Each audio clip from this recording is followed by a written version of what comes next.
100 शब्द प्रति minute dictation start करते हैं 5 सेकेंड बाद।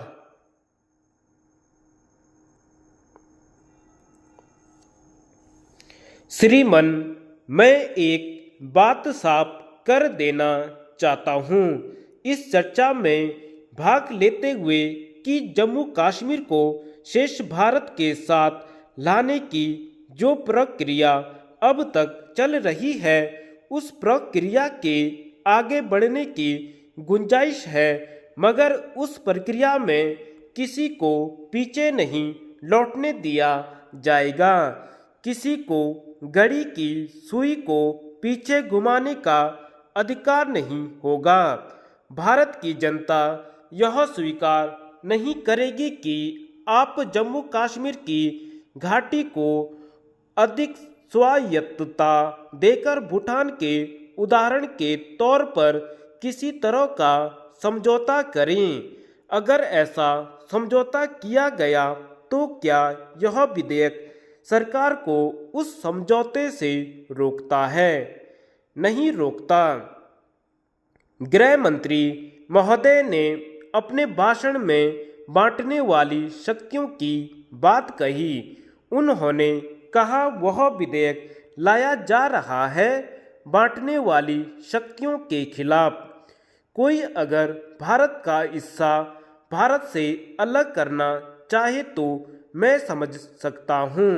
अगर कोई चीन या पाकिस्तान या किसी तीसरे को देना चाहे तो मैं समझ सकता हूँ, लेकिन यह जो बांटने वाली शक्तियाँ हैं प्रधानमंत्री और गृह मंत्री की कल्पना का जो राष्ट्रीय एकीकरण है उसमें खतरा डालती हैं। यह बात हमारे दिमाग में संदेह पैदा करती है। राष्ट्रीय सर्वप्रभुता और राष्ट्रीय अखंडता इसकी अभी तक सर्वमान्य परिभाषा नहीं हुई है। इसलिए हमने संयुक्त प्रवर समिति में कहा था इंटीग्रिटी के आगे टेरिटोरियल इंटीग्रिटी जोड़ना चाहिए, लेकिन संविधान का हवाला देकर यह प्रस्ताव नहीं माना गया। मैं कहना चाहता हूँ कि जो भी चुनौती पैदा होती है उसमें राजनीतिक स्तर पर निपटना होगा। गृह मंत्री महोदय भी मानते हैं कि खाली कानून बनाने में ऐसी शक्तियों से निपटारा नहीं हो सकता, लेकिन मैं पूछना चाहता हूँ कि फिर कानून से आप ऐसे अधिकार क्यों लेना चाहते हैं?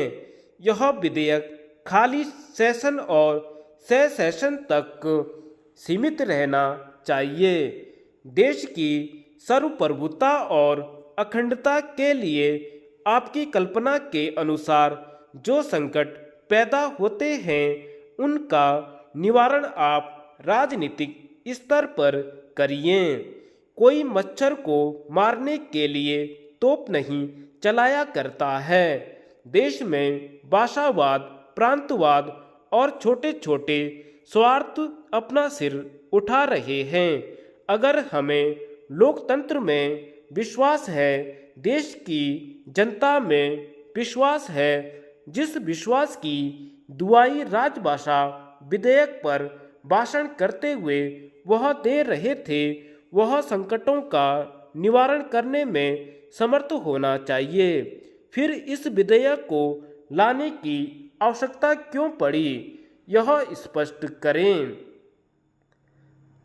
श्रीमान, देश की सीमाओं के भीतर अपने विचारों के अनुसार जो भारत का पुनर्निर्माण करना चाहते हैं उनके प्रति सरकार की अधिकारों का दुरुपयोग करने की भेदभाव की नीति आज स्पष्ट हो गई।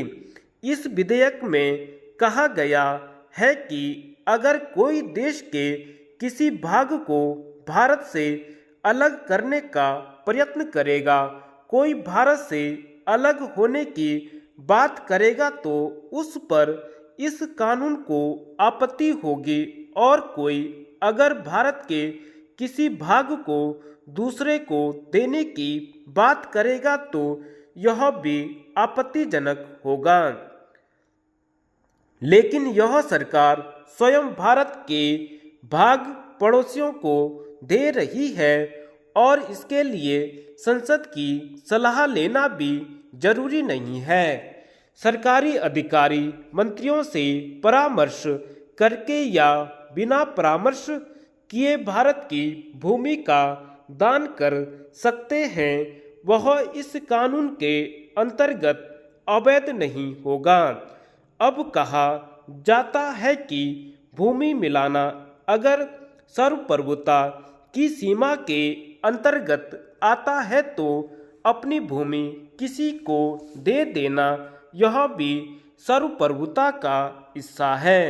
क्या सरकार इसके लिए यह व्यवस्था मानने के लिए भी तैयार नहीं है कि ऐसे समझौते, ऐसे अंतर्राष्ट्रीय समझौते जिनमें भूमि देनी पड़ती है वह संसद की सहमति के बिना कार्यान्वित नहीं होंगे।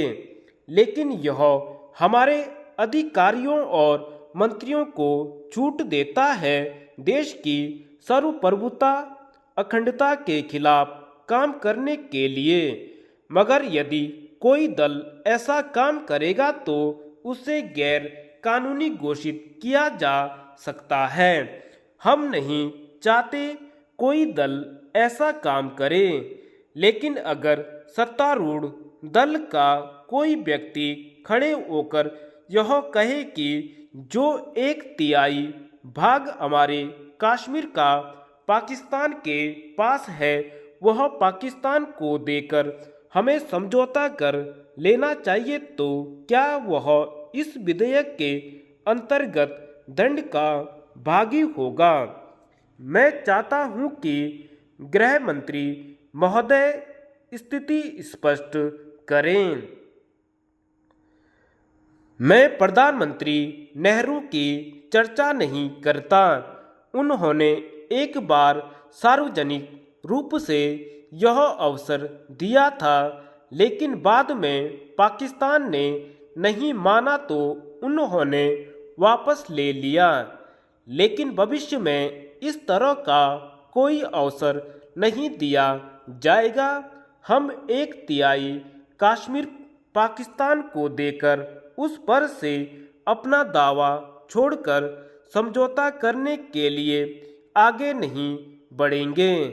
क्या यह विधेयक सरकार के हाथ बांधता है? धन्यवाद।